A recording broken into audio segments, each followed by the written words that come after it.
Assalamualaikum warahmatullahi wabarakatuh. Apa kabar semua? Pelajar tahun 6. Kita akan belajar tauhid, di mana Ustadz ingin mengajar hari ini pelajaran yang ke-11 bertajuk alamat kiamat. Okey, ataupun tanda-tanda kiamat lah. Pada buku tauhid, buku teks tauhid muka surat 35, yaitu berkenaan tanda-tanda kiamat. Okey, tanda-tanda kiamat. Yang pertama, hari kiamat bukanlah satu khayalan semata-mata. Maksudnya hari kiamat ni bukan satu perkara yang dikhayalkan. Maksudnya orang bilang angan-angan saja, tidak. Okey. Tetapi adalah suatu hakikat. Maksudnya dia benar-benar akan berlaku. Yang benar-benar akan berlaku. Cuma tarikh di waktu berlakunya hari kiamat itu sahaja, tiada seorang pun yang mengetahui selain dari Allah Subhanahu wa taala jua. Okey? Bila berlaku hari kiamat, tiada siapa yang mengetahuinya. Yang kedua, Allah sengaja tidak menerangkan bilakah masanya hari kiamat akan berlaku, dengan bertujuan untuk menguji sejauh mana kepercayaan manusia kepadanya dan untuk diberi balasan kepada setiap diri menurut apa yang mereka usahakan. Okay? Allah sengaja tidak bagi tahu bila supaya menguji kita, percaya atau tidak. Sebab ada orang yang dia kira-kira, sudah lama dari Nabi Muhammad sampai sekarang sudah 1400 tahun. Okay? Dia kata sudah 1400 tahun, belum lagi kiamat. Jadi kiamat ni tiada. Itu satu orang kata satu masalah lah. Satu masalah. Sebab dia ingat hari kiamat ni hari kiamat ni akan berlaku pada tarikh-tarikh tertentu. Dulu pada tahun 2012 ada movie kan, ada cerita yang kononnya hari kiamat berlaku pada tahun 2012. Sebab sebelum tu ada orang putih yang dia keluarkan tarikh, ataupun dia orang barat yang mereka keluarkan satu kalender, kalender kuno. Kalender kuno tu kononnya mengatakan tarikh berlaku hari kiamat tu tahun 2012. Tapi orang kuno percaya kiamat ni maksudnya macam zaman Nabi Nuh, banjir besar. Lepas tu manusia akan banyak yang mati, tinggal sikit lagi mulalah kehidupan yang baru. Ini satu pandangan yang salah ataupun sesat kita kata. Sebab apa? Tidak betul. Kiamat bukan itu. Kiamat adalah kita baca dalam surah Surah Az-Zalzalah. Surah Az-Zalzalah? Idza zulzilatil ardu zilzalaha, apabila bumi telah menggoncangkan dengan goncangan yang sedahsyat-dahsyatnya, hari kegoncangan. Maksudnya hari kiamat ni hari kehancuran. Wa akhrajatil ardu athqalaha. Kemudian keluarlah dari bumi ini segala isi-isinya. Wa qalatil insanu malah, manusia pun berkata, apa yang telah berlaku, apa yang terjadi, apa yang akan terjadi. Dan itu merupakan gambaran hari kiamat. Gunung ganang berterbangan. Bayangkan gunung yang begitu besar, Gunung Kinabalu kita tengok, atau Gunung Everest tiba-tiba nampak terbang, bagaikan kapas-kapas ataupun bagaikan debu yang berterbangan. Itu dahsyatnya hari kiamat. Itulah hari kiamat. Tapi hari kiamat ni memiliki tanda-tanda, memiliki alamat. Alamat ni apa? Alamatlah, tanda-tanda. Okay? Adalah wajib bagi kita meyakini bahawa alamat kiamat itu pasti akan terjadi. Alamat atau tanda-tanda kiamat itu terbahagi kepada dua. Ada dua bahagian. Apa yang pertama? Alamatul kubra, tanda-tanda besar. Maksudnya ini yang paling dekat dengan hari kiamat. Yang kedua, alamatus sughra, tanda-tanda kecil. Artinya tanda yang sudah berlaku atau sedang berlaku. Okay? Sudah berlaku atau sedang berlaku. Alamatus sughra, tanda-tanda kecil, antaranya pemerintah terdiri daripada orang yang tidak lagi mementingkan agama dan penyebarannya. Mereka hanya mementingkan harta kekayaan. Ini tanda kecil, maksudnya sudah berlaku.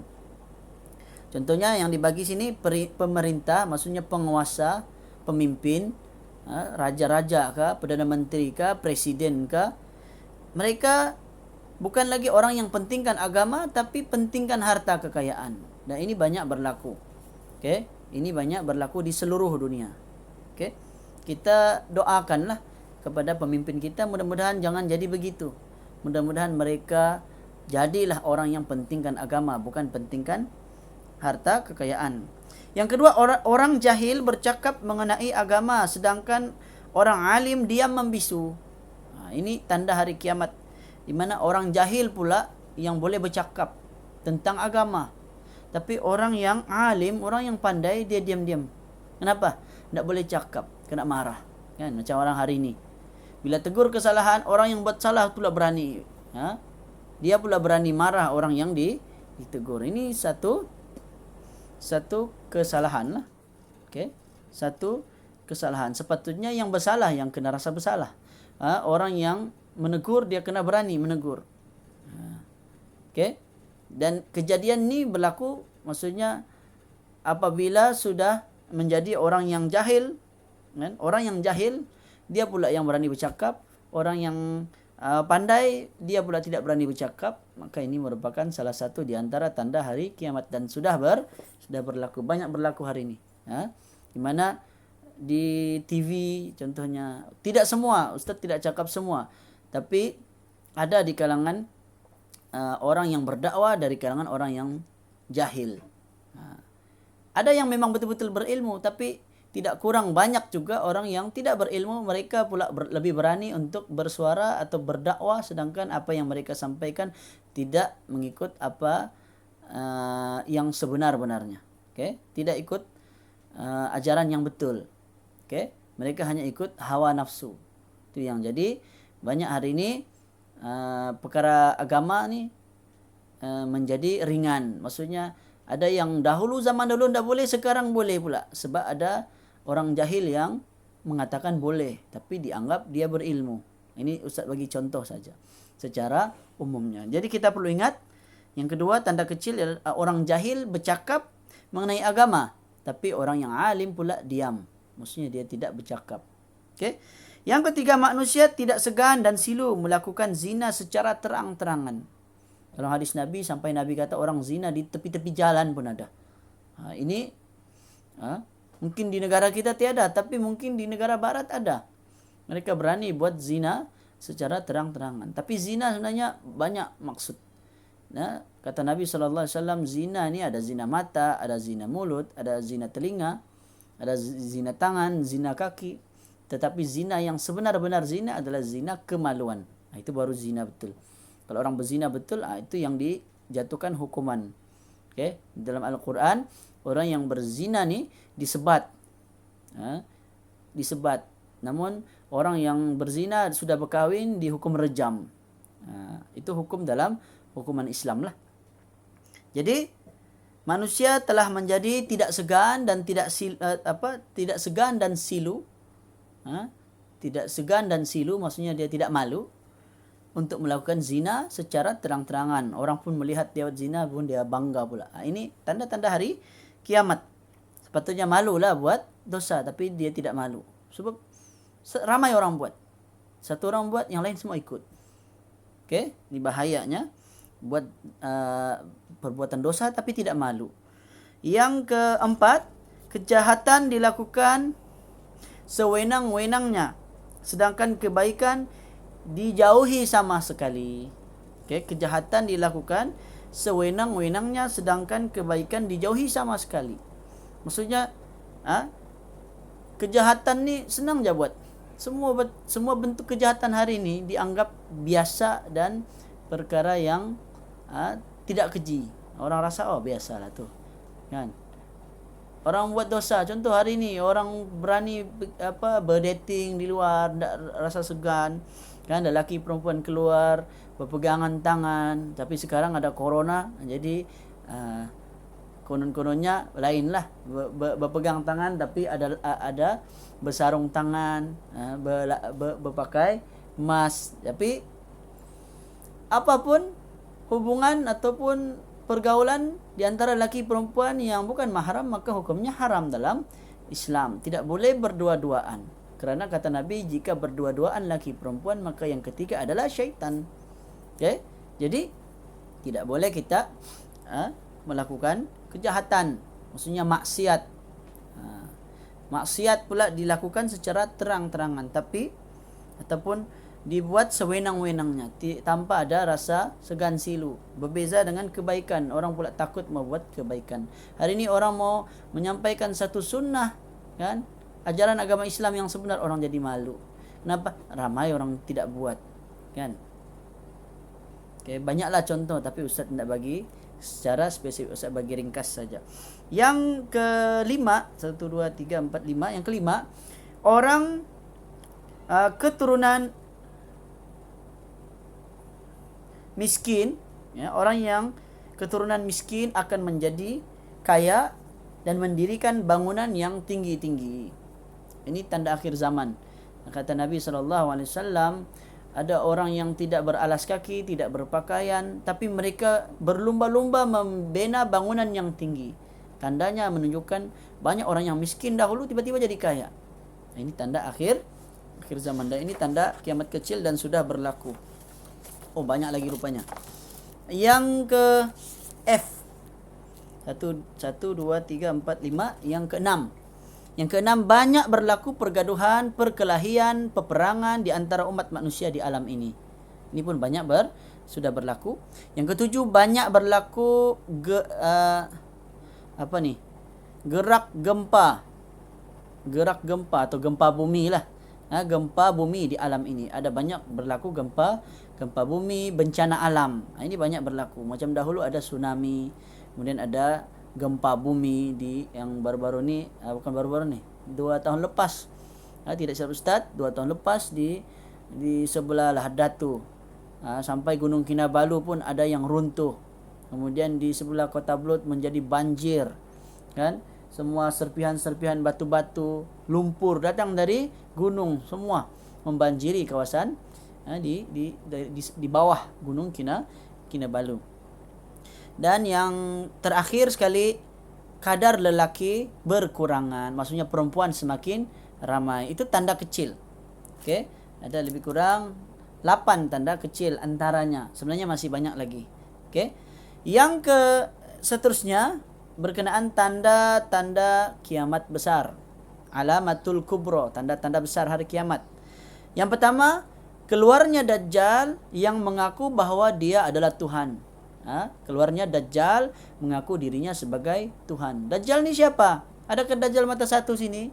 Tidak, Dajjal mata satu, dia ada 2 mata, cuma sebelah buta. Di antara 2 matanya atau di dahinya tertulis perkataan kafir. Boleh dibaca oleh orang yang pandai membaca atau orang yang tidak tahu membaca, yang penting orang itu beriman. Itu adalah merupakan karamah, kemuliaan yang Allah berikan di akhir zaman kepada orang beriman untuk menampakkan siapa Dajjal. Maka dia tahu ini Dajjal. Akhirnya dia pun menghindarkan diri. Kata Nabi, jika kamu tahu ada Dajjal di mana, hendaklah kamu lari sekuat-kuatnya, jauhi dari Dajjal. Sekiranya tidak mampu, maka bacalah awal surah Al-Kahfi. Baca surah Al-Kahfi ayat 1 sampai ayat 10. Maksudnya macam mana mau baca kalau zaman tu? Kalau berlaku yang dimaksudkan oleh Nabi ini, kena bacalah dengan hafalan kita. Sebab tu paling bagus kita dapat hafal surah Al-Kahfi. Yang kedua, hapusnya kitab suci Al-Quran dari mushaf. Terhapusnya kitab suci Al-Quran dari mushaf. Maksudnya Al-Quran ni, kalau kita buka Al-Quran, contohnya Al-Quran, tiba-tiba Al-Quran ini, bila kita buka Al-Quran ni, di dalamnya menjadi kosong. Tiba-tiba kosong. Ataupun ada juga ulama yang memaksudkan hafalan Al-Quran tu tiba-tiba menjadi hilang. Tiada hafalan Al-Quran. Sudah hafal sebelum ini, hilang. Ini tanda kiamat besar. Sebab hari kiamat tidak berlaku melainkan ke atas umat yang paling kafir kepada Allah, yang paling kufur, yang paling jahat sekali. Itu dalam satu hadis Nabi kata tidak akan berlaku kiamat sehingga tidak ada lagi di muka bumi ini orang yang mengucapkan Allah Allah, la ilaha illallah. Okey. Jadi kalau tiada lagi orang yang percaya Allah, tidak ada lagi orang yang ingat Allah, tidak ada lagi orang yang beriman kepada Allah, mentauhidkan Allah, maka tunggu hari kiamat tidak lama lagi akan berlaku. Itu tanda besar. Kemudian yang ketiga, turunnya Imam Mahdi. Turun Imam Mahdi ini sebelum Dajjal sebenarnya. Sebelum Dajjal Imam Mahdi akan turun. Imam Mahdi ini siapa? Imam Mahdi ini pemimpin umat Islam yang memimpin dengan keadilan. Kemudian dia membawa kemenangan kepada umat Islam sehingga umat Islam menjadi tersebar luas ya, di timur dan barat. Kemudian datangnya Dajjal. Dajjal ni tidak dapat dihapuskan. Datanglah Imam Mahdi, datanglah Nabi Isa alaihissalam. Nabi Isa yang akan membantu untuk membunuh Dajjal. Yang keempat, lahirnya Ya'juj dan Ma'juj. Bukan lahirnya, keluar. Ya'juj dan Ma'juj ini akan keluar. Dari mana? Ya'juj dan Ma'juj ni sekarang sudah ada. Semenjak zaman Zulkarnain lagi, dia sudah ada orang soleh. Yang mana zaman dahulu, sebelum zaman Nabi Musa, kalau saya tidak silap, mereka telah ada Ya'juj dan Ma'juj ni. Dia sangat kejam membunuh manusia. Dia suka membunuh manusia. Dia pun manusia, tapi dia bunuh orang lain yang selain kaum Ya'juj dan Ma'juj. Oleh kerana jahatnya Ya'juj dan Ma'juj, para pembesar ketika itu bertemu dengan ketika itu Sultan ataupun Raja Zulkarnain. Dia raja yang hebat, menguasai hampir seluruh dunia dia kuasai ketika itu. Maka dia ni mampu buat tembok di antara dua gunung, lalu dibuat timah, ditutupkan, dikurung semua Ya'juj dan Ma'juj ni di dalam antara dua gunung tadi. Akhirnya ditutup dan Allah takdirkan mereka tidak dapat keluar, sehinggalah akhir zaman yang ditentukan oleh Allah baru mereka akan keluar. Ya'juj dan Ma'juj ni sangat sangat jahat, sangat kejam. Bila mereka keluar, maka semua manusia selain kaum mereka akan bunuh. Dan Ya'juj dan Ma'juj ni ketika dia keluar, ketika itu Nabi Isa sudah ada. Nabi Isa dan umat Islam akan bersembunyi di sebuah pergunungan. Lalu atas doa Nabi Isa alaihissalam dan kaum muslimin ketika itu barulah mati Ya'juj dan Ma'juj. Allah datangkan ulat-ulat, kuman-kuman, virus-virus datang di dalam tubuh badan mereka, memakan tubuh badan mereka sendiri sehingga mereka pun mati. Waktu itu seluruh dunia menjadi bau busuk. Ini Ustaz ringkaskan saja cerita Ya'juj dan Ma'juj. Kalau mau cerita satu persatu panjanglah cerita dia. Turunnya Nabi Isa alaihissalam membawa kebenaran.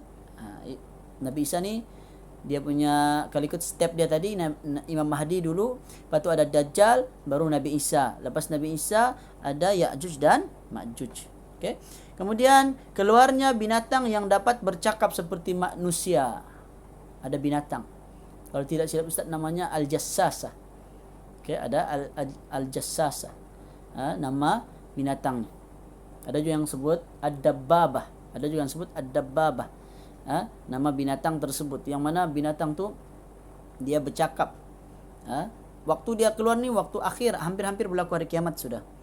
Kemudian keluarnya asap tebal yang berada di bumi selama 40 hari. Ada asap, ada dukhon, ada asap yang mengelilingi manusia, yang mana bukan mengelilingi, dia akan lalu di sekitar manusia dan manusia mati jika terhidu asap tersebut. Maka manusia pun berjalan melarikan diri menjauhi daripada asap tersebut.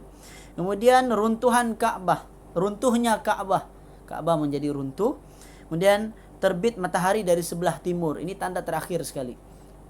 Dari sebelah bukan sebelah timur, sebelah barat. Ya, sebelah barat. Matahari terbit dari sebelah barat. Matahari kan terbit dari sebelah timur, timur ke barat. Tetapi pada hari kiamat, menjelang hari kiamat, sebelum hari kiamat, matahari akan terbit dari sebelah barat. Kata Nabi, ketika matahari terbit dari sebelah barat, maka siapa yang ketika itu mula mau bertaubat, tidak diterima lagi taubat. Masa itu hari kiamat bila-bila masa saja akan berlaku. Bulan dan matahari berlanggar antara satu sama lain. Ini peristiwa hari kiamat. Okay? Nampak matahari bulan, dia berlanggaran. Okay? Itu yang terakhir sekali lah. Lepas tu hancur lah. Okay? Hancur. Ada sekitar 1, 2, 3, 4, 5, 6, 7, 8, 9, 10 tanda besar hari kiamat, alamatul kubra. Okey, masih banyak lagi sebenarnya, tapi ini antaranya sahaja. Dalil di dalam Al-Quran firman Allah, wa anna sa'ata la'atiyah la raiba fiha wa anna Allah yab'atsu man fil qubur. Yang bermaksud sesungguhnya hari kiamat itu pasti akan datang, tidak boleh diragukan lagi, dan sesungguhnya Allah akan membangkitkan orang-orang dari dalam kubur masing-masing. Surah Al-Hajj ayat yang ke-7. Jadi inilah pelajaran kita pada hari ini, pelajaran tentang tanda-tanda kiamat yang kecil dan besar. Okey, jadi Ustaz kira cukup dahulu. Aqulu qawli hadza wa astaghfirullahal azim li wa lakum, sallallahu ala nabiyyina Muhammad wa ala alihi wa sahbihi wa baraka sallam. Assalamualaikum warahmatullahi wabarakatuh.